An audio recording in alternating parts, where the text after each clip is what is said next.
Sell-off en bourse depuis le 28 février dernier, depuis le début des opérations militaires le 28 février dernier. À partir de quand revenir à l'achat sur les actifs risqués en bourse?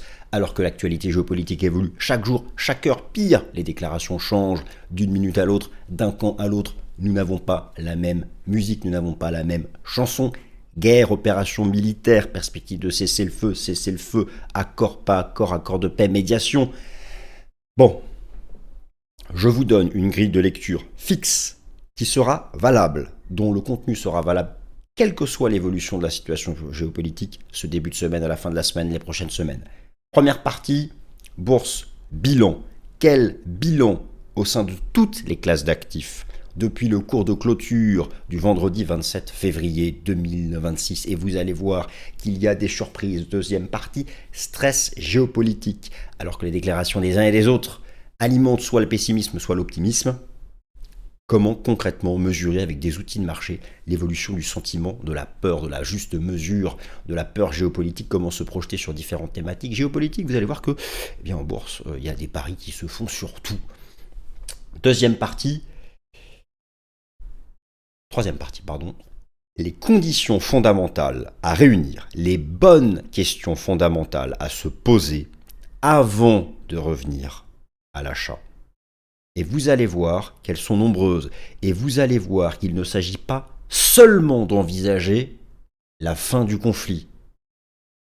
L'après sera très important. Les bonnes questions fondamentales à se poser. Quatrième partie, quand revenir à l'achat sur les actifs risqués en bourse, sur le plan de l'analyse technique? Quels sont les signaux techniques vitaux à obtenir avant de reprendre sa part de cash qui a augmenté dans vos portefeuilles forcément et de la redistribuer sur des classes d'actifs plus risquées. Sell-off en bourse depuis le 28 février 2026. Peut-on et quand revenir à l'achat? Bienvenue, nouvelle édition du Top Gun.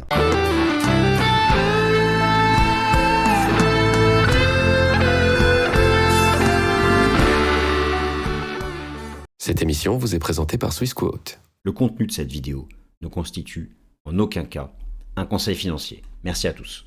Sell-off en bourse depuis le 28 février. Quand revenir à l'achat sur le plan géopolitique, sur le plan fondamental, sur le plan technique? Quelles sont les bonnes questions à se poser sur l'ensemble de ces sujets qui seront déterminants? Les 4 parties, je vous les ai décrits à l'instant. Et bien c'est parti. Nous attaquons première partie, bourse bilan, depuis le cours de clôture du vendredi 27 février 2026. Alors déjà, avant de regarder ce bilan, est-ce que vous imaginez, vous discutez avec un ami et puis il vous demande, voilà, qu'est-ce qui se passe en bourse depuis le début du conflit? Et même mon père, qui investit pas en bourse, m'en parle. Même mon père m'a dit, j'en parlais avec lui, il me fait, l'or s'est effondré. L'or s'est effondré. Ah oui, c'est incroyable. Il me demande, Vincent, comment ça se passe avec tes activités de marché? L'or s'est effondré. Voilà, c'est. Moi, je regarde quasiment pas les médias d'information continue et généraliste, donc j'imagine que ça a communiqué sur. Mais effectivement, mon cher père, a raison. Effectivement, vous avez sous les yeux un graphique qui expose la performance d'une sélection de toutes les classes d'actifs depuis le 27 février. Vous retrouvez tout en haut le gaz, plus 79%, le pétrole, plus 33%. Oh, surprise, Ethereum, plus 16, Bitcoin, plus 10, les taux d'intérêt, plus 8, le 10 ans américain, le dollar, plus 1. Et ensuite, dans le négatif, le Nasdaq, le S&P 500, les obligations, les small caps, le marché action chinois, le DAX, le SMI, l'or et l'argent, entre moins 5 et moins 20 même pour l'argent. Donc effectivement, là, il y a déjà quelques surprises. Qu'est-ce que les cryptos font là? Bon, en tout cas, elles y sont. Elles sont parmi les actifs qui ont le plus résisté depuis donc, le début des opérations le 27 février dernier. Donc effectivement, ce que nous pouvons constater, c'est que depuis le début des opérations, eh bien, il y a eu, si vous voulez, peu d'endroits où se cacher, puisque vous avez à la fois un sell-off, vous avez eu un sell-off sur le marché action, vous avez eu un sell-off sur le marché obligataire, vous avez eu un sell-off sur les métaux précieux. Finalement, ceux qui n'ont pas perdu d'argent, c'est ceux qui étaient positionnés sur les secteurs du marché action profiteurs de guerre, j'en ai parlé la semaine dernière, et étonnamment, effectivement, donc les cryptos qui tiennent, en même temps, elles avaient déjà beaucoup baissé avant, puisque le drawdown du Bitcoin était de 50% avant, depuis son ATH, avant le déclenchement des opérations. Donc, ce premier bilan, il est quand même, montre que les actifs risqués, marché obligataire et marché action ont souffert. Actif risqué, marché obligataire, c'est pas un actif risqué, marché action, oui, mais du fait de la remontée des taux d'intérêt. Maintenant, entrons dans le vif du sujet. Quand revenir à l'achat? Moi, j'estime qu'il y a trois angles d'attaque. Et faisons les choses calmement, sans se précipiter. Mettons-nous, positionnons-nous à l'opposé du fonctionnement des médias d'information continue, des déclarations des uns et des autres, des faux espoirs, des espoirs, des réalités concrètes. Bon. Un cirque géopolitique quotidien. Comment mesurer le stress géopolitique? La première condition, clairement. Comment, à partir de quand, revenir à l'achat massivement? Enfin, massivement, façon de parler. La première condition est naturellement un cessez-le-feu et une perspective d'accord de paix au Moyen-Orient. Ça, c'est la dimension géopolitique. Est-il raisonnable de commencer à se repositionner s'il n'y a pas au minimum cette condition? Alors, des négociations sont en cours. Non, il faudrait un vrai rapprochement de la partie américaine et de la partie iranienne pour envisager cela. Ça, c'est la condition première, je dirais. Mais vous allez voir qu'en fait, elle n'est absolument pas suffisante.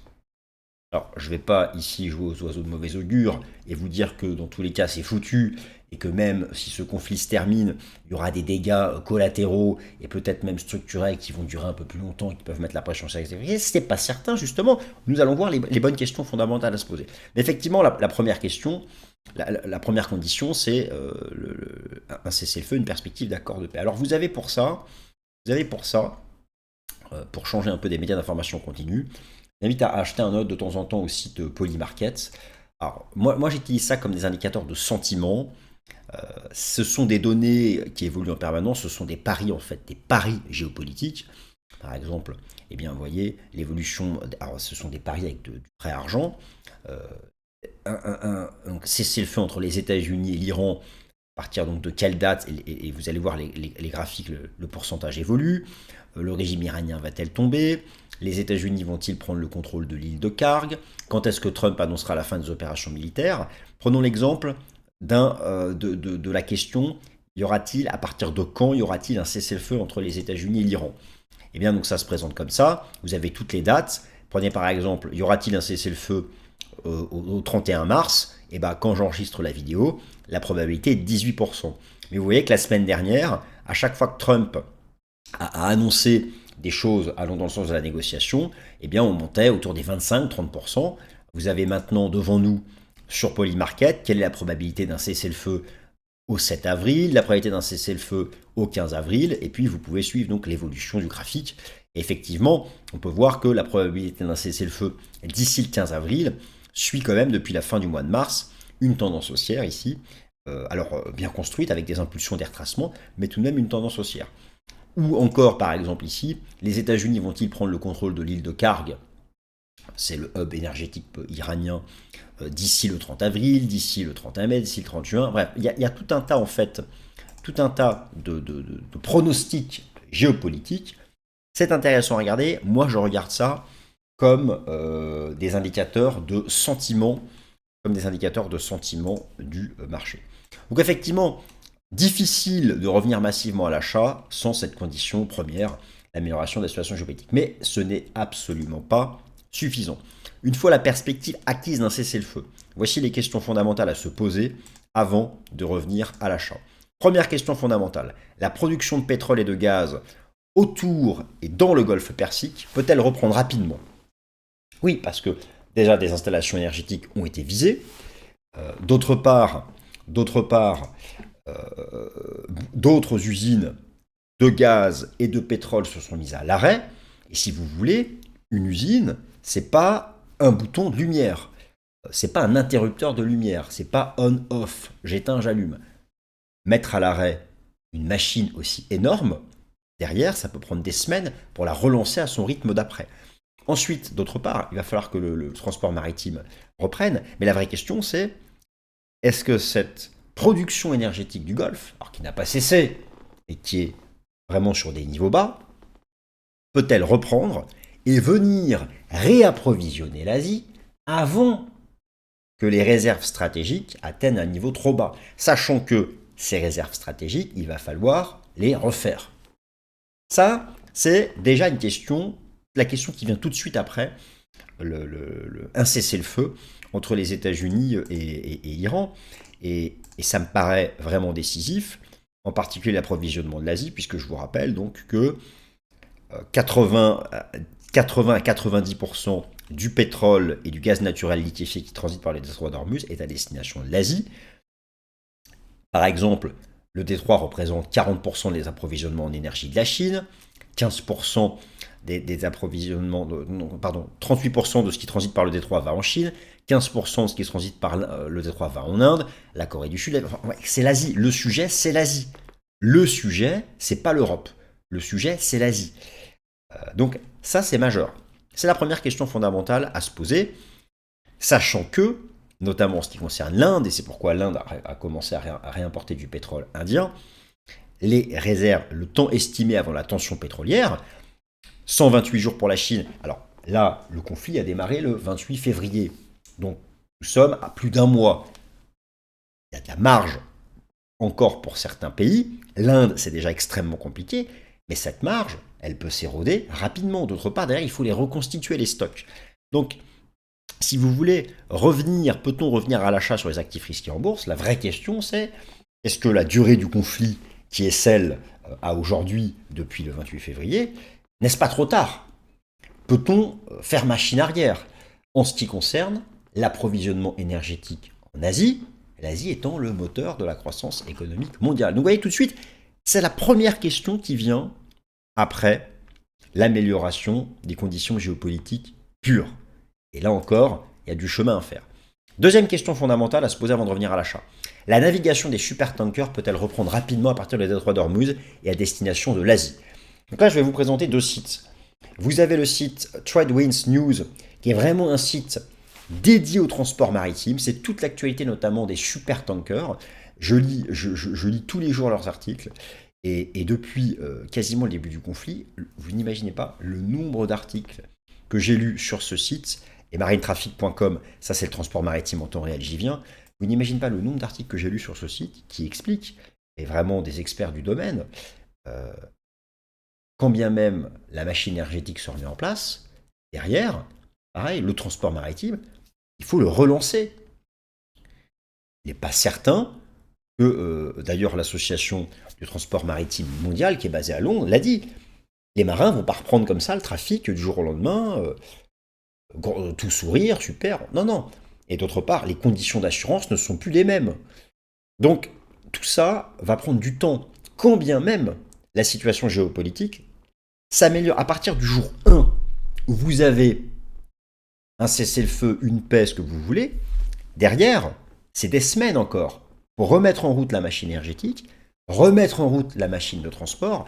Donc, voilà, c'est la vraie question à se poser, c'est ce temps de remise en route va-t-il perturber l'économie mondiale? Va-t-il perturber la croissance mondiale à travers une perturbation de l'approvisionnement en énergie de l'Asie? Qui dit moins de croissance, forcément, ça pèse sur les actifs risqués en bourse. Alors justement, regardons deux sites qui sont ici, qui sont importants. Tout d'abord, je présente TradeWinds, qui est vraiment un site qui vous donne des informations en temps réel sur le transport maritime.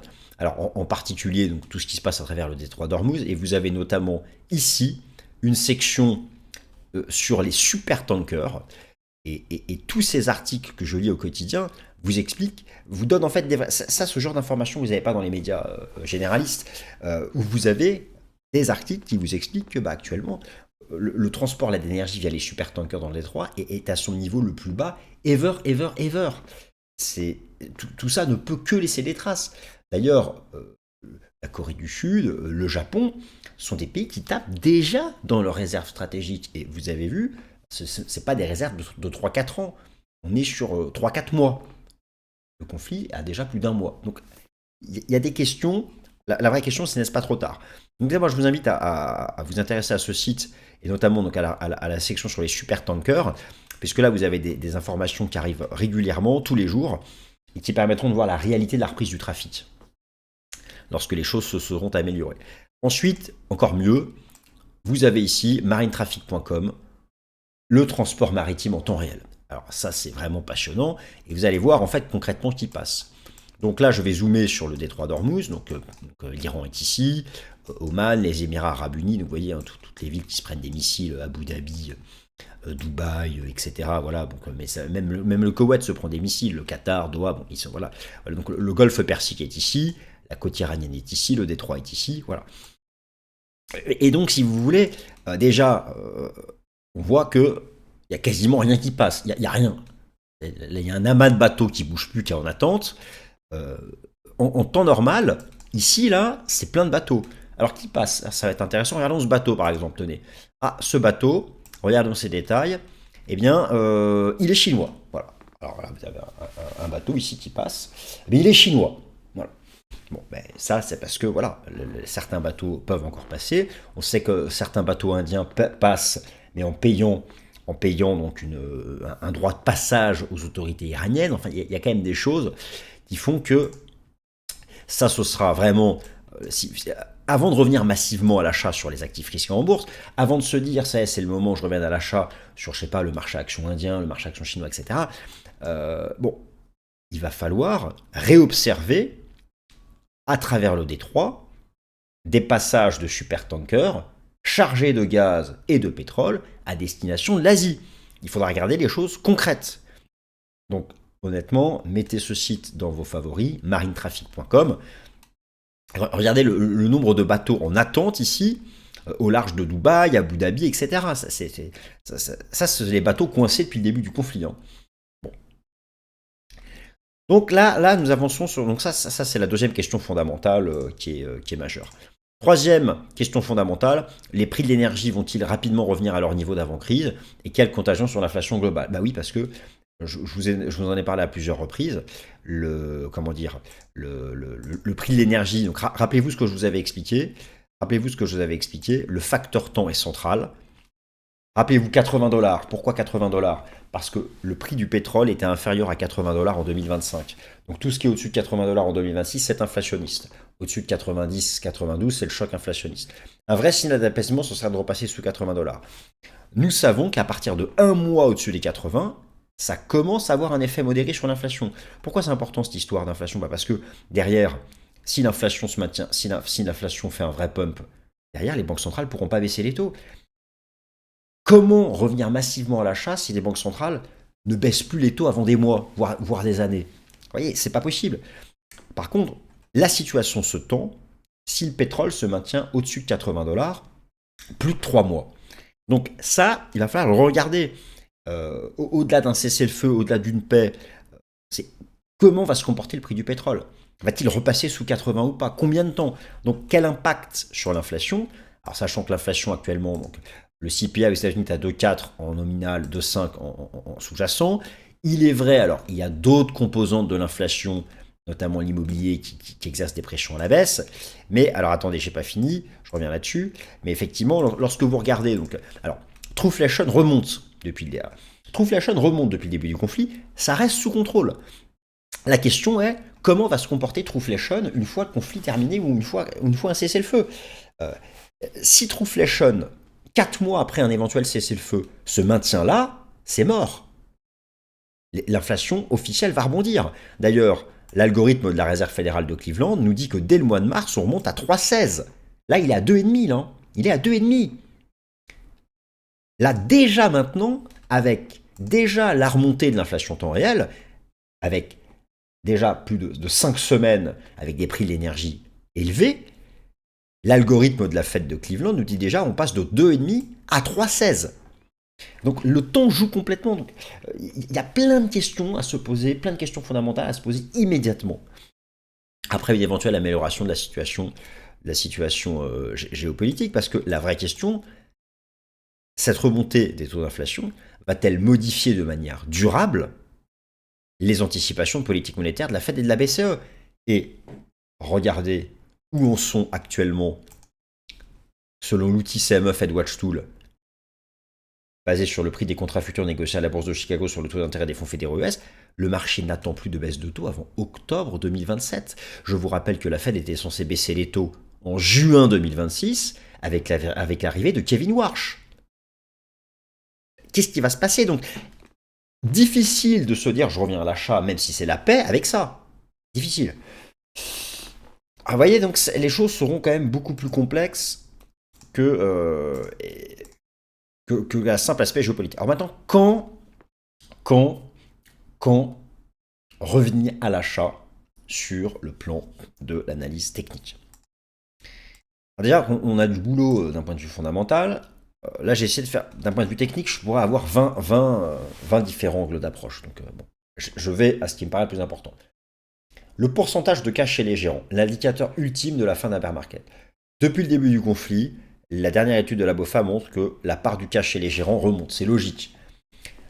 La part du cash chez les gérants, elle évolue entre, historiquement, 3, 4 et 6 à 8 maximum.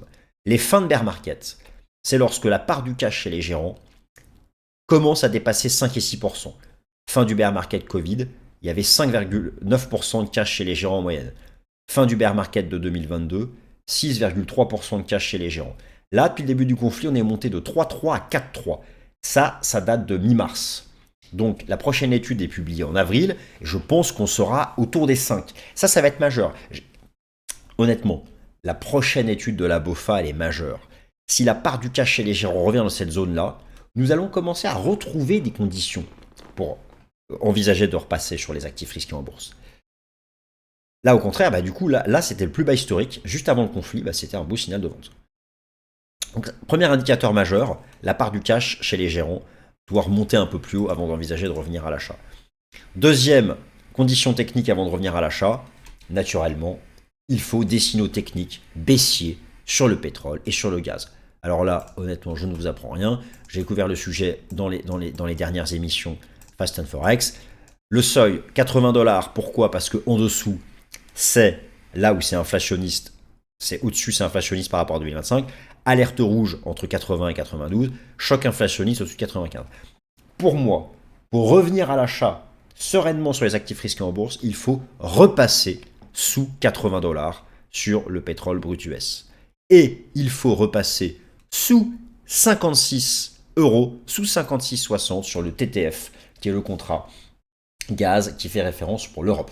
Ça, c'est la base, si vous voulez. Parce que rappelez-vous, là, pour l'inflation, il faut déjà, est-ce que c'est pas trop tard? Mais il faut déjà que le prix de l'énergie revienne bas. C'est le temps qui compte.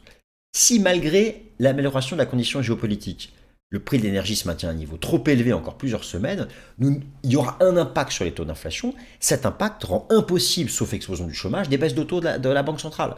Et si la Banque centrale baisse ses taux parce que le chômage augmente mais que l'inflation est trop haute, c'est pas bullish non plus pour le marché action. Donc, mais c'est la base. Retenez, le pétrole doit repasser sous 80, le TTF sous 55. C'est la base pour revenir à l'achat, donc plus sereinement pour revenir à l'achat sereinement sur les actifs risqués en bourse. Ensuite, troisième condition technique avant de revenir à l'achat, un repli du spread entre le Brent et le WTI. Donc ça, c'est un indicateur, un baromètre du risque majeur. C'est un baromètre du risque majeur. Le baromètre, le spread entre le Brent et le WTI. Pourquoi? Le Brent, le pétrole de la mer du Nord UK, le pétrole dit européen, si vous voulez, beaucoup plus sensible aux événements géopolitiques au Moyen-Orient. Il est monté jusqu'à $12 plus cher que le WTI. Alors, il n'a pas dépassé cette bande-là. Là, il retombe, mais il faut un retour à la normale du spread, c'est-à-dire entre 1 et 5. Voilà. Il faut un retour du spread Brent-WTI entre 1 et 5 pour revenir plus sereinement à l'achat sur les actifs risqués en bourse. Ensuite, quatrième condition technique pour envisager de revenir à l'achat, bien sûr, un retour sur support des indices boursiers de premier rang. Alors, il faut regarder le S&P 500, on va voir le bear market de 2022, les supports weekly, le secteur de la tech, Nvidia, toutes ces valeurs qui pèsent. Alors, Micron et SKNX, les deux leaders mondiaux avec Samsung. Vous savez, je vous en ai parlé la semaine dernière, de la mémoire vive IA. Bon, ça, ce sont des tendances haussières sans peur et sans reproche. L'Eurostock 50, indice qui fait référence pour l'Europe, est pas loin de revenir sur un support. Et la bourse du Qatar, eux, ils sont complètement dépendants d'Hormuz. Si vous avez des signaux bullish sur la bourse du Qatar, c'est reparti, quoi. C'est vraiment que là, la confiance revient. Bon, alors on va regarder tout ça. Il y a tellement de choses à regarder, mais il ne pourrait passer 4 heures. Mais ce que je vous dis, on ne peut pas y passer 4 heures non plus. Donc le S&P 500, eh bien, le S&P 500, je pense que, alors, déjà, première chose, sur le plan, ce qui serait un signal bullish, c'est de repasser au-dessus de la moyenne mobile à 200 jours. Repasser au-dessus de la moyenne mobile à 200 jours, redonne le même signal ici que mai 2025, c'est reparti. On a fait un premier objectif. Le support qui serait parfait, mais là c'est si vraiment il y a davantage de sell-off, c'est de revenir à 6160, l'ancien record historique. Après, moi je regarde les horizons de temps weekly et je note que nous ne sommes pas loin du Kumo weekly sur le S&P 500. Nous ne sommes pas loin du Kumo weekly sur l'indice sectoriel de la tech qui lui corrige depuis octobre. Et ça franchement là, si on revient sur ce niveau-là, sur l'indice sectoriel de la tech, là c'est parti, il faut y aller quoi. Là, à ce moment-là, c'est vraiment intéressant de revenir à l'achat. Les indices européens, franchement, on se dit que bientôt, il faudra peut-être. C'est intéressant. Le drop ressemble énormément au drop de la crise commerciale. Vous avez ici l'Eurostock 50 qui fait référence pour les actions de la zone euro. On revient à nouveau sur le Kumo Weekly du système Ishimoku, qui est un beau support tendanciel. Bon. Alors il y a une condition, sur tous ces indices boursiers, la condition c'est de revenir sur les supports weekly et de redépasser des résistances. C'est pour moi un redépassement de la moyenne mobile à 200 jours. Quand j'enregistre la vidéo, le marché essaie de le faire là. C'est un bon signal. Alors il y a une autre bourse ici qui est intéressante. Une autre bourse qui est intéressante, c'est la bourse du Qatar. Pourquoi ? Parce que la bourse du Qatar, le Qatar pour le coup, eux, le GNL, il ne passe qu'à travers Hormuz. Si vous avez un signal bullish sur la bourse du Qatar, si le marché arrive à tenir ce support et à rebondir et à redépasser des résistances ici, c'est vraiment que la confiance revient. Donc sur TradingView, c'est QEAS, la bourse du Qatar. Si vous avez un redépassement de la moyenne mobile à 200 jours, elle fait référence chez les institutionnels, sur l'indice phare de la bourse du Qatar, c'est vraiment que la confiance revient sur les actifs risqués, c'est vraiment que la confiance revient sur les actifs risqués en bourse. Alors après, oui, effectivement, il y a des...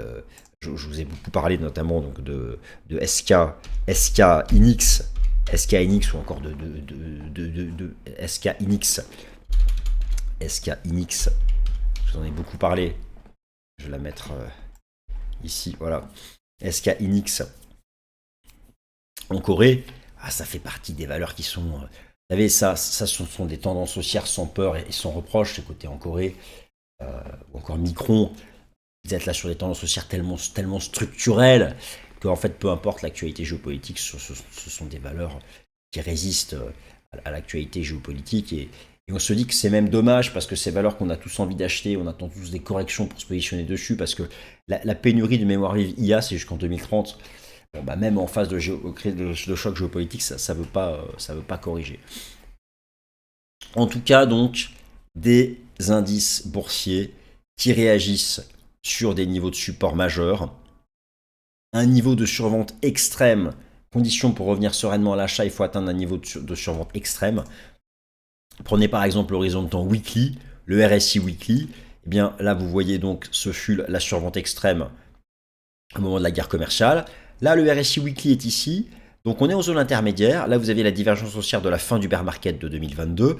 Et là, la survente de la crise Covid. Un signal bullish, c'est redépasser 50. Donc, si le RSI Weekly du contrat futur S&P 500, qui est le contrat le plus tradé du monde au sein de la finance occidentale, redépasse le niveau des 50 sur le RSI Weekly, c'est un vrai signal de retour à l'achat. Il faut des conditions de survente extrêmes. Lorsque vous regardez le pourcentage d'actions au-dessus de la moyenne mobile à 50 jours, on n'est pas passé loin, on est tombé à seulement 22% d'actions au-dessus de la moyenne mobile à 50 jours. Là, vous avez des bottoms importants de séquences connues du passé, notamment la crise commerciale. Alors, on n'est pas entré dans la zone extrême basse, mais pas loin. On voit que parfois, c'est des points où le marché peut rebondir. Effectivement, on se retrouve quand même fin mars sur des niveaux où la survente est là, elle n'est pas extrême, il y a de la survente. Est-ce que c'est suffisant ou pas ? Ouais, un certain nombre de paramètres. Je dirais que sur le plan technique, il faut dépasser des résistances. Et je regarde beaucoup, moi, pour ça, la moyenne mobile à 200 jours. C'est vrai qu'en termes de survente extrême, on peut voir que le positionnement des investisseurs particuliers, le pourcentage de bear a atteint 52%. Donc on n'est pas loin du plus haut de l'année à 61%. Ce sont des conditions qui tendent à devenir extrêmes en termes de positionnement baissier. C'est souvent à partir de là qu'un bottom peut commencer à se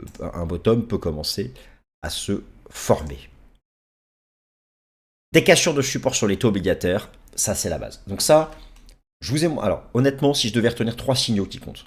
Le premier, il faut que le pétrole passe sous $80, que le contrat de gaz européen TTF sous 55. Et il faut obligatoirement, et là j'insiste, pour revenir sereinement à l'achat, il est impératif de voir le taux obligataire américain à 2 ans repasser sous le taux de la Fed. Pourquoi ? Le taux obligataire à 2 ans, celui qui anticipe le mieux la politique monétaire de la Fed. Le taux de la Fed est à 3,75. Lorsque le taux obligataire à 2 ans est au-dessus de 3,75, c'est que le marché anticipe des hausses de taux. Pourquoi ? Parce que plus d'inflation et donc pas possible et donc il faut lutter contre l'inflation en lien avec le prix de l'énergie. Si vous avez un signal technique, une cassure des 3,75, si le taux obligataire américain à 2 ans, regardez-le sur TradingView, son code c'est US02Y. Vous avez tous les codes ici en watermark, US02Y. Si le 2 ans américain repasse sous 3,75, si le 2 ans américain repasse sous 3,75, c'est un signal vraiment bullish, c'est-à-dire que le marché se repositionne dans une perspective de baisse de taux. Et là, c'est reparti, c'est bon, on repart. Comme l'armée française en 1870 contre la Prusse qui s'est fait exploser d'ailleurs. Donc, c'est pas forcément un bon exemple. Bon. Donc, c'est peut-être même le signal technique le plus important à obtenir avant d'envisager de revenir à l'achat.